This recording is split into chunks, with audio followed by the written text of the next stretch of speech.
ஆதவர்ஜுனா வழக்கம் போல தன்னுடைய உளறலை இந்த விவகாரத்திலும் கொட்டி தீர்த்திருக்கிறார் என்றுதான் இதை பார்க்க வேண்டும். ஜனநாயகன் படம் ரிலீஸ் ஆகக்கூடாது அப்படின்னு நினைச்சது யார்? அதற்கு பின்னால் இருந்த சதி திட்டம் என்ன? தகவல் ஒலிபரப்புத்துறைக்கு ஜனநாயகன் படத்தை ரிலீஸ் பண்றது வேலையா? அப்போ இது யாரோ பட தயாரிப்பு குழுவில் இருந்த ஒருவரிடமிருந்து தான் இது வெளியாகி இருக்கு அப்படின்னு சொல்றாங்க. தேர்தலுக்கு முன்பாக நடந்துட்டா தேர்தல்ல இது எதிரொலிக்கும்னு சொல்றாங்க. அப்ப ஏன் தேர்தலுக்காக விஜயே இதை செய்திருக்க கூடாது? நீங்க சென்சார் போர்டுல அனுமதி வாங்கி படத்தை ரிலீஸ் பண்ணாதானே தடை. அதுக்கு தானே தாமதப்படுத்துவீங்க. நான் படத்தை கள்ளச்சிந்தையில இறக்கிடுறேன் அப்படின்னு சொல்லி ஒருவேளை விஜய் இறக்கி இருக்க கூடாதா? களத்திலே இல்ல சார் விஜய். 8 கூட்டத்துக்கு அறிவிப்பு வருது, 5 கூட்டத்தை கேன்சல் பண்ணிடுறாரு, 3 கூட்டத்துக்கு தான் போறாரு. இன்னும் இந்த தேர்தல் நடக்கிறதுக்கு முதல் நாள் வரைக்கும் எந்தெந்த ஊருக்கு போக போறாரு, எந்தெந்த ஊருக்கு போகாம கேன்சல் பண்ண போறாருன்னே தெரியாம இருக்காங்க.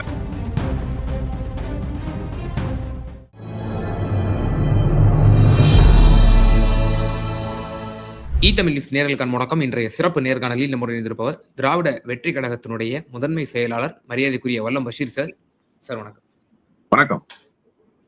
நேற்றைய தினம் ஜனநாயகனுடைய அந்த முழு படமும் வெளியான ஒரு விவகாரத்தை பெரிய ஒரு பூதாகரமாக தாவேகா தரப்பும் குறிப்பாக ஆதவர்ஜுனா போன்றவர்கள்லாம் அப்பட்டமாக திமுக மீதும் பாஜக மீதும் விமர்சனம் வைத்தார்கள். கூட்டு சதி செய்து இதை லீக் பண்ணிட்டாங்க அப்படின்னு சொல்லி நீங்க எப்படி பாக்குறீங்க? அது திட்டமிட்டே இரு கட்சிகள் செய்த சதியா?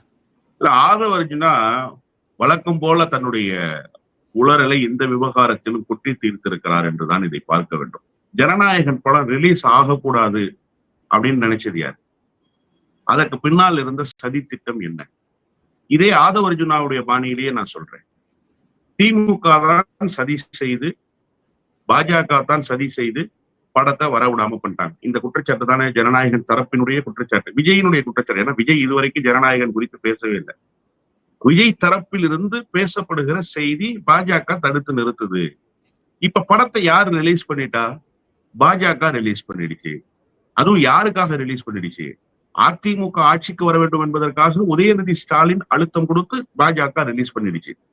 இதை தமிழ்நாட்டினுடைய வீதிகளில் உலா வருகிற சராசரி பொதுமக்களிடம் போய் கேட்டீங்கன்னாலே இது எவ்வளவு நகைப்புக்குரிய செய்தின்னு புரிந்து கொள்ள முடியும். அப்போ இதற்கு பின்னால் இருக்கக்கூடிய உண்மையான காரணங்களை இவர்கள் கண்டறிய போவதில்லை. அது குறித்து இவர்கள் பேச போவதில்லை. எப்படி சென்சார் போர்டு விவகாரத்துல என்ன நடந்தது, சென்சார் போர்டு யாரு கையில இருக்கு, எதன் பொருட்டு இந்த படம் நிறுத்தப்பட்டதுங்கிற செய்தியை விட்டுட்டு வேற எது செய்திகளை பேசிக் கொண்டிருந்தார்களோ, அதுபோல இப்ப இந்த படம் ரிலீஸ் ஆன விவகாரத்திலும் வேறு வேறு செய்தியை பேசிக் கொண்டிருக்கிறாங்க. முதல்ல தகவல் ஒலிபரப்புத்துறைக்கு ஜனநாயகன் படத்தை ரிலீஸ் பண்றது வேலையா? நீங்க என்ன சொன்னீங்க? ஜனநாயகன் படத்துக்கு ஒரு டேட்டை பிக்ஸ் பண்ணீங்க. அந்த ஜனநாயகன் படம் ரிலீஸ் ஆச்சுன்னா அது தமிழ்நாட்டு மக்களிடத்துல விஜயினுடைய மதிப்பை உயர்த்தி காட்டும். அதன் பொருட்டு தேர்தல்ல விஜய்க்கு ஒரு மைலேஜ் கிடைக்கும். அதை தடுக்க பாக்குறாங்க. இதுதானே சார் அவங்க தரப்புல சொன்ன செய்தி. இப்போ விஜய்க்கு பிளஸ்ஸா இருக்கக்கூடிய ஒரு பாரதிய ஜனதா கட்சி செய்யுமா? பாரதிய ஜனதா கட்சிக்கு அப்படி ஒரு அவசியம் இருக்கா? படம் ரிலீஸ் ஆனாதான் பொலிட்டிக்கல் மைலேஜ் கிடைக்குது இல்ல விஜய்க்கு. அப்ப விஜய்க்கு பொலிட்டிக்கல் மைலேஜ் கிடைக்கணுங்கிறதுக்காக பாரதிய ஜனதா கட்சி ஒரு வேலையை செஞ்சா நீங்க பாரதிய ஜனதா கட்சியை பாராட்டணுமா அல்லது பாரதிய ஜனதா கட்சியை திட்டணுமா? முதல்ல அதுக்கு ஒரு முடிவு கட்டணும்ல. அப்போ இவர்களினுடைய கருத்தே ஒன்றோடு ஒன்று முரண்பட்ட கருத்தாக இருக்கு. இந்த படத்தை பொறுத்த வரைக்கும் படக்குழுவிலிருந்து படம் வெளியாயிடுச்சு, சேட்டலைட்ல ரிலீஸ் பண்ணிட்டாங்க அப்படின்னு ஆதவர்ஜுனா சொல்றதுல கிஞ்சித்து உண்மை இல்லை. எனக்கு இருக்கக்கூடிய சாதாரண அறிவின் மூலமாக நான் சொல்றேன். நான் சினிமா துறையில வல்லுநர் இல்லை. இந்த படம் ரிலீஸ் ஆகிற விவகாரத்துல ஆய்வு செய்யக்கூடிய சினிமா விமர்சகர் இல்லை. என்னுடைய பணி அல்ல அது. இருந்தாலுமே ஒரு பொதுமக்களுக்கு புரியக்கூடிய சாதாரண செய்திகளில் ஒன்று என்ன அப்படின்னா, எப்ப அது சேட்டலைட்டுக்கு போகும்னா எப்ப அந்த டிஸ்ட்ரிபியூஷன் நடக்குதோ. முன்னாடி படப்பெட்டிகள் வந்துட்டு இருந்தது, இப்ப படப்பெட்டிகள் வந்தது இல்லை. எல்லாமே அந்த சேட்டலைட் மெத்தட்ல கொண்டு வந்துட்டாங்க. நிறைய டெக்னாலஜிஸ் டெவலப் ஆயிடுச்சு. இப்போ அந்த முறையில வரணும்னா படம் ஒன்ஸ் ரிலீஸ் ஆனாதான். இன்னொன்னு, படத்தை பார்த்தவர்கள் சொல்றாங்க எடிட் கட் அப்படி எல்லாம் அதுல மென்ஷன் பண்ணியிருக்கிறாங்க. அப்போ இது யாரோ பட தயாரிப்பு குழுவில் இருந்த ஒருவரிடமிருந்து தான் இது வெளியாகி இருக்கு அப்படின்னு சொல்றாங்க. இப்போ 3-4 பேர் உட்கார்ந்து அந்த படத்தை எடிட் பண்ற ஹால்ல இருப்பாங்க. அது நடிகராகவும் இருக்கலாம், தயாரிப்பாளராகவும் இருக்கலாம், டைரக்டராகவும் இருக்கலாம். இப்ப இவங்களுக்குள்ளாக தான் இந்த படத்தினுடைய காப்பீஸ் வச்சிருப்பாங்க. பெரிய நடிகர்களுக்கு தான் கொடுப்பாங்கன்னு நேற்றைக்கு செய்திகள் சொல்றாங்க. படத்துறையில் இருக்கக்கூடிய, சினிமா துறையில் இருக்கக்கூடியவர்களை என்ன சொல்றாங்கன்னா, எல்லா நடிகருக்கும் கொடுத்துட மாட்டாங்க. சில குறிப்பிட்ட முக்கியமான நடிகர்களுக்கு மட்டும்தான் நீங்க ஒரு காப்பி வச்சுக்கோங்க சார் அப்படின்னு சொல்லி கொடுப்பாங்க. மற்றவர்களுக்கு கொடுக்க மாட்டாங்க அப்படின்னு சொல்றாங்க. அப்ப யார் யாருக்கு கொடுக்கப்பட்டதுங்கிறது புரொடக்ஷன் தரப்புக்கு மட்டும்தான் தெரியும். யார் யார்கிட்ட காப்பி இருந்துச்சு அப்படின்னு. இப்ப அவங்க இதுவரைக்கும் வாய் திறக்கவே இல்லையே. அவங்க எந்த பதிலும் பேசாமல்ல இருக்காங்க.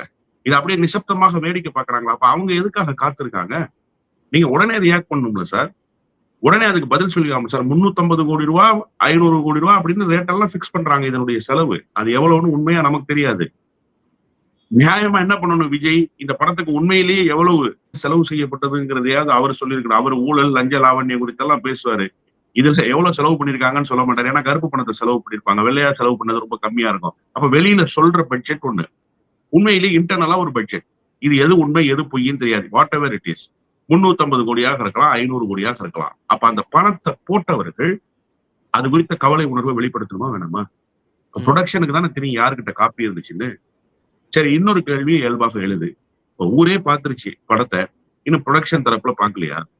டெக்னிக்கலா அந்த எடிட் கட்லாம் வந்ததாக சொல்றாங்க இல்லையா? அது எந்த காப்பியில இருந்ததுன்னு கண்டுபிடிக்க முடியாதா? அப்ப எந்த காப்பியில இருக்குன்னு கண்டுபிடிக்க முடியும்னா, அப்ப ஏன் அதை ப்ரொடக்ஷன் தரப்பு செய்யல?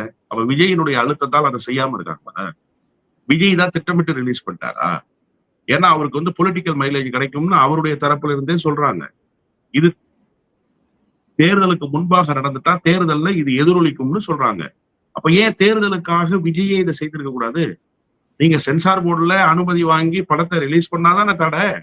அதுக்கு தானே தாமதப்படுத்துவீங்க. நான் படத்தை கள்ளச்சிந்தையில இறக்கிடுறேன் அப்படின்னு சொல்லி ஒருவேளை விஜய் இறக்கி இருக்க கூடாதா? அதற்குண்டான வாய்ப்புகள் இல்லையா? இதை போய் சம்பந்தமே இல்லாமல் ஒன்றிய அரசுக்கு இதுதான் வேலையா சார்? படத்தை லீக் பண்றதுதான் வேலையா? ஒன்றிய அரசுக்கு வேற வேலையே கிடையாதா? அவ்வளவு கீழ்த்தரமாகவா நடக்கும் ஒன்றிய அரசு? எனக்கு என்னவோ ஒன்றிய அரசின் மீது கொள்கை ரீதியாக முரண்பாடுகள் உண்டு. அதனுடைய நடவடிக்கைகளின் மீது சந்தேகங்கள் உண்டு. ஆனா இந்த விவகாரத்தில் ஒன்றிய அரசு இப்படி கீழ்த்தரமாக நடந்திருக்கும் என்று நம்ப முடியவில்லை. அதிலும் இவர்கள் சொல்கிற காரணங்கள் உப்பு சப்பு இல்லாத காரணம். கொஞ்சமாவது நம்புற மாதிரி சொல்லணும் பொய்ய கூட. திரு உதயநிதி, திரு எல் முருகன், அப்பட்டமாக பேசுறாங்க. அதிமுக 3 பேரும் இதுல கூட்டு சதி இருக்கு அப்படின்றாரு. சார், நான் என்ன கேட்கிறேன்னா, ரொம்ப ரொம்ப அடிப்படை நியாயத்தோட ஒரு செய்தியை அணுகுவோம். இந்த படத்தை ரிலீஸ் பண்ணா விஜய்க்கு லாபம்னு சொன்னது யாரு? விஜயினுடைய தரப்பு. இப்ப இந்த படத்தை கூட்டுச்சதியின் மூலமாக ரிலீஸ் பண்ணிட்டா நீங்க மகிழ்ச்சி தானே அடையணும், ஏன் வருத்தப்படுறீங்கன்னு கேட்கிறேன். ஒண்ணு, இந்த கேள்விக்கு பதில் சொல்லுங்க. 2வது, எல்லாரும் கூட்டு சதி செய்து விஜயை வீழ்த்துகிற அளவுக்கு விஜய் அவ்வளவு பலமானவராக இருக்கிறாரா? விஜயை கண்டு அஞ்சுகிற அளவுக்கு அவ்வளவு பெரிய நடுக்கம் இருக்க களத்திலேயே இல்ல சார் விஜய். 8 கூட்டத்துக்கு அறிவிப்பு வருது, 5 கூட்டத்தை கேன்சல் பண்ணிடுறாரு. 3 கூட்டத்துக்கு தான் போறாரு. இன்னும் இந்த தேர்தல் நடக்கிறதுக்கு முதல் நாள் வரைக்கும் எந்தெந்த ஊருக்கு போக போறாரு, எந்தெந்த ஊருக்கு போகாம கேன்சல் பண்ண போறாருன்னே தெரியாம இருக்காங்க. விஜயினுடைய பொம்மையை தூக்கி கொண்டு, உருவம் பதித்த பொம்மையை தூக்கி கொண்டு போய் வாக்கு சேகரிக்கிற நிலைக்கு அந்த கட்சி தள்ளப்பட்டுருச்சு. இவ்வளவுக்கு பிறகும் விஜய் தன்னை ஒரு பலம் வாய்ந்தவராக கருதி கொள்கிறாரா அப்படின்னா, அதுக்குத்தான் நீங்க பதில் சொல்ல வேண்டிய கட்டாயத்துல இருக்கீங்க. விஜய்க்கு அவ்வளவு பெரிய பலம் எல்லாம் ஒண்ணும் இல்லை. அப்ப இந்த 3 பேரும் சேர்ந்து, 3 கட்சிகளும் சேர்ந்து ஒரு வியூகம் அமைத்து விஜயை வீழ்த்துகிற அளவுக்கு விஜயிடம் என்ன சரக்கு இருக்குன்னு நான் கேட்கிறேன். ஒரு கருமாந்தமும் கிடையாது, ஒரு வெங்காயமும் கிடையாது விஜயிடத்துல. அப்போ இந்த அவசியம் 3 கட்சிகளுக்குமே இல்ல. ஒண்ணு. இன்னொன்று, 3 கட்சிகளுமே தேர்தலில் பரபரப்பாக இருக்கு. விஜய் மாதிரி வேலை வெட்டி இல்லாம இல்ல. உதயநிதி ஸ்டாலின் எங்க இருக்காரு? எங்க சார் இருக்காரு? மக்களோடு நின்று கொண்டு இருக்கிறார். அவருக்கு பேசி பேசி குரல் வளையே உடைஞ்சு போச்சு. எடப்பாடி பழனிசாமி எங்க இருக்காரு? மக்கள்கிட்ட போய் நிக்கிறாரு. தேர்தல் பிரச்சாரத்துல இருக்காரு. பாஜக எங்க இருக்கு? வாங்கின சீட்ல 3 சீட்டையாவது ஜெயிச்சிட முடியாதான்னு பாத்துக்கிட்டு பாரதிய ஜனதா கட்சி வேலை செஞ்சுக்கிட்டு இருக்கு. இப்ப இந்த கட்சிகளுக்கு இதுதான் வேலையா? இந்த வியூகம் அமைக்கிறது தான் வேலையா? அதற்கான உண்டான நேரம் இருக்கா? நீங்க சும்மா இருக்கீங்க வீட்டுல பனையூர் பங்களால வழக்கமா இருக்கிற மாதிரியே நீங்க சும்மா இருக்கீங்க. நீங்க சும்மா இருக்கிறதுனாலயே மத்த தேர்தல்ல போட்டியிடுற அரசியல் கட்சிகளும் சும்மா இருக்கும்னு நீங்க நினைக்காதீங்க. அவங்க எல்லாம் பிஸியா இருக்காங்கன்னு நான் சொல்றேன். எனவே இந்த கூட்டுச்சதி, இவர்கள் எல்லோரும் சேர்ந்து வியூகம் அமைத்து விட்டார்கள் என்பதெல்லாம் மக்களை முட்டாள் என்று நினைத்துக் கொண்டு பேசுகிற பேச்சுக்கள் தானே தவிர, உளறல் பேச்சுக்கள் தானே தவிர, அதுல எதுவும் உள்நோக்கத்தோடு பேசக்கூடிய அரசியல் கருத்தாக நான் பார்க்கல. அப்படிப்பட்ட கருத்துக்களாகவும் அவர்கள் பேசல. இந்த விவகாரம் என்பது முழுக்க முழுக்க அந்த நிபுணத்துவம் வாய்ந்திருக்கக்கூடிய அந்த துறை சார்ந்திருப்பவர்கள் மூலமாக கிடைக்கப்பெறுகிற தகவலில் இருந்து என்ன புரிந்து கொள்ள முடியுதுன்னா, படக்குழுவில் இருந்து யாரோ ஒருவர் வெளியிட்டிருக்கிறார். அதனாலதான் நான் சொன்னேன், ஏன் விஜயே வெளியிட்டிருக்க கூடாதா? விஜய் வெளியிட்டிருப்பதற்கான காரணங்கள் தான் இருக்கிறதே தவிர, அதற்குண்டான சாத்தியக்கூறுகள் தான் இருக்கிறதே தவிர, வெளியில் இருந்து ஒன்று நடந்து விட்டது என்று சொல்வது அப்பட்டமான அயோக்கியத்தனம். அந்த அயோக்கியத்தனத்தை தொடர்ச்சியாக விஜய் தரப்பு செய்து கொண்டிருக்கிறது. சார் இப்போ அந்த 500 கோடி அந்த உள்ளடங்கி இருக்கு. பலருடைய வாழ்வாதாரம் அப்படி இருக்குன்னு சொல்லி நேத்து இயக்குனர் தரப்புல இருந்து சொல்றாங்க.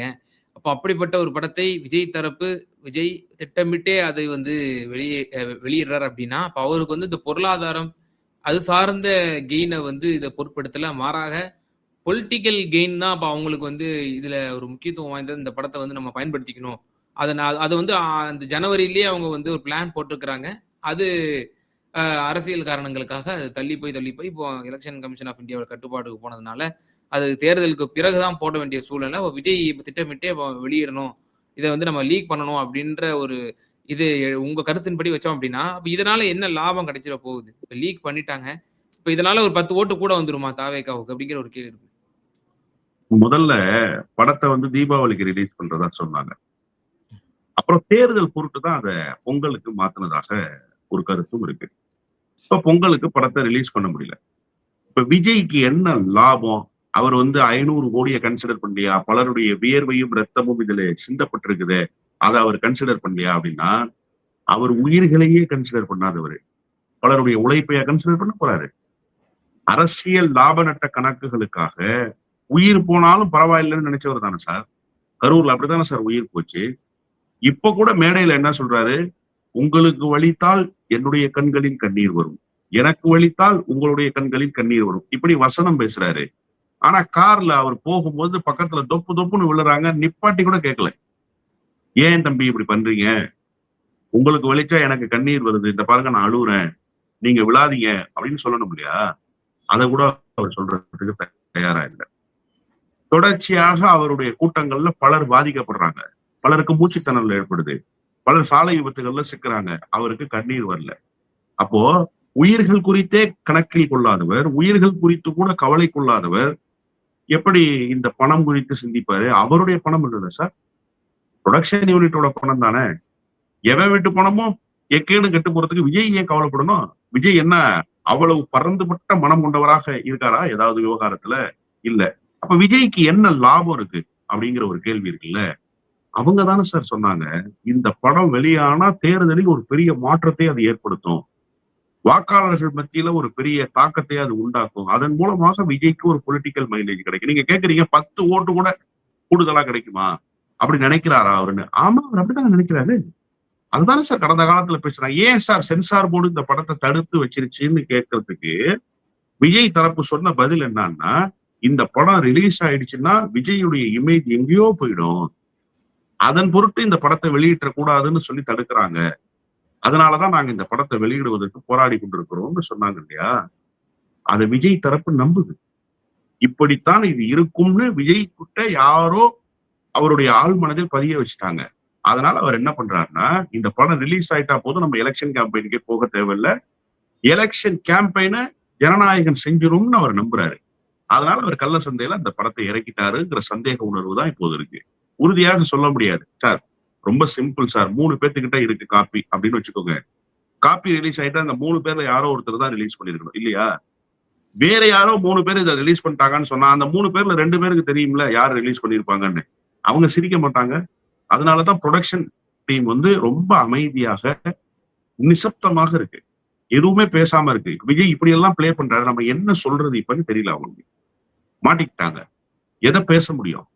எதையும் பேச முடியாது. ஆனா தயாரிப்பாளர்கள் தரப்புல இருந்து கண்டன குரல் வருது. தயாரிப்பாளரிடமிருந்து எந்த விதமான வருத்தமோ, அவருடைய மனநிலையில் என்னவாக அவர் இருக்கிறாருங்கிறதோ தெரியல. சங்கம் தான் பேசியிருக்கு. அந்த இண்டிவிஜுவல் பேசல. புரொடக்ஷன் டீம்ல இருக்கிற சுப்பீரியர் யாரு? புரொடக்ஷன் டீம் என்னவா வெளிப்படுது? புரொடக்ஷன் டீமுடைய குரல் என்ன? அவங்களுடைய மீடியா ஸ்போக்ஸ் பர்சன் என்ன சொல்லிட்டாரு? ஒண்ணும் இல்ல. எந்த குரலுமே இல்ல. அப்போ என்னன்னா, விஜய் தான் இந்த தவறை செய்திருக்கிறார் என்பதை புரொடக்ஷன் டீம் நல்லா உணர்ந்திருக்கு. விஜய் கிட்டயே இத நியாயம் கேட்டுருவோம்னு காத்திருக்கிறார்கள் என்றுதான் நான் பார்க்கிறேன். அப்ப நீங்க சொல்றதெல்லாம் பார்க்கும்போது வருங்காலங்களில் அந்த பட தயாரிப்பு குழுவுக்கும், விஜய் தாவேக்கா தரப்புக்கும் ஒரு பெரும் பஞ்சாயத்து கூட ஏற்படலாம். அவர் இந்த தரப்பு லாப நோக்கத்திற்காக ஒரு படத்தை எடுக்குறாங்க அப்படிங்கிற பட்சத்துல, திரு விஜய் அவர்கள் தனக்கு ஒரு அரசியல் நோக்கத்திற்காக இந்த படத்தை அவர் வந்து வீணாக்கி விட்டார் என்ற அடிப்படையில் வருங்காலத்தில் ஒரு பெரும் சர்ச்சையை கூட வெடிப்பதற்கு வாய்ப்புகள் இருக்குன்னு நீங்க சொல்ல வரீங்க. இல்ல நிச்சயமாக அதுதானே சார் நடக்கும். இப்ப ஓகே. பணத்த கொட்டி, நேரத்த விரயம் பண்ணி, உழைப்ப குடுத்து ஒரு ஸ்கிரிப்ட ரெடி பண்றாங்க. அந்த ஸ்கிரிப்ட் ரெக்கார்டிங் ஆகுது, படப்பிடிப்பாகுது. அத மக்களிடம் காட்டி, அதன் மூலம் வருவாய் ஈட்டணும்ன்றது ஒரு நோக்கம். இன்னொன்னு, இந்த புரொடக்ஷன் கம்பெனிக்கு எவ்வளவு பெரிய செட்பேக் பாருங்க இவரால. அந்த நிறுவனம் இவரை வைத்து 4 காசு சம்பாதிக்கணுன்றதுக்காக தான் சார் இவர புக் பண்ணாங்க. வேற நடிகர்களே இல்லையா? ஏன் சிம்பு வச்சு புக் பண்ண முடியாதா படத்த? இதே கதைய விக்ரம் வச்சு எடுக்க முடியாதா? சூர்யாவ வச்சு எடுக்க முடியாதா? யார வேணுமோ வச்சு எடுக்கலாம். ஏன் விஜய செலக்ட் பண்ணாங்க? இவர் ஒரு உச்ச நட்சத்திரம். அதன் மூலமாக கூடுதல் கவனத்தை பெற முடியும். கூடுதல் வசூலை செய்ய முடியும். ஆனா இன்னைக்கு அதுக்கே ஆபத்து வந்துருச்சு. அப்ப ஒட்டுமொத்தமாக ஒரு நிறுவனத்தை இழுத்து மூடுகிற நிலைக்கு கொண்டு வந்து தள்ளிட்டாரு அப்படின்னா, அந்த நிறுவனம் எப்படி கை கட்டி வாய் குத்தி வேடிக்கை பார்க்கும்ங்கிறேன். இப்ப அமைதியா இருக்கிறது கூட விஜயோடு திரைமறைவில ஏதோ பேச்சுவார்த்தை நடந்து கொண்டிருப்பதாகத்தான் புரிந்து கொள்ள முடியுது. ஏதோ டீலிங் இருக்கு. பேசிக்கிட்டு இருக்காங்க. அது சமாதானமான முறையில, சுமூகமான முறையில நடந்து முடிஞ்சிச்சு அப்படின்னு சொன்னா, புரொடக்ஷன் தரப்பு இப்படியே அமைதியாக கடந்துருவாங்க. ஒருவேளை இல்ல இது அமைதியாக நடந்து முடியல அப்படின்னா, தேர்தலுக்கு முன்பாகவே இது பூதாகரமாக்கலாம். ஏன் தேர்தலுக்கு பிறகுதான் அப்படிங்கிற கணக்குக்கு போணும். புரொடக்ஷன் கம்பெனி பாதிக்கப்பட்டாங்கல்ல சார். ஓகே. அவங்களுக்கு உண்டான நிவாரணம் கிடைக்கலன்னா, அவங்க தேர்தலுக்கு முன்பாக தானே வெளிப்படுவாங்க. அவங்களுக்கு என்ன தேர்தல் கணக்கு? தேர்தல் கணக்கெல்லாமா பார்த்துட்டு இருப்பாங்க அவங்க?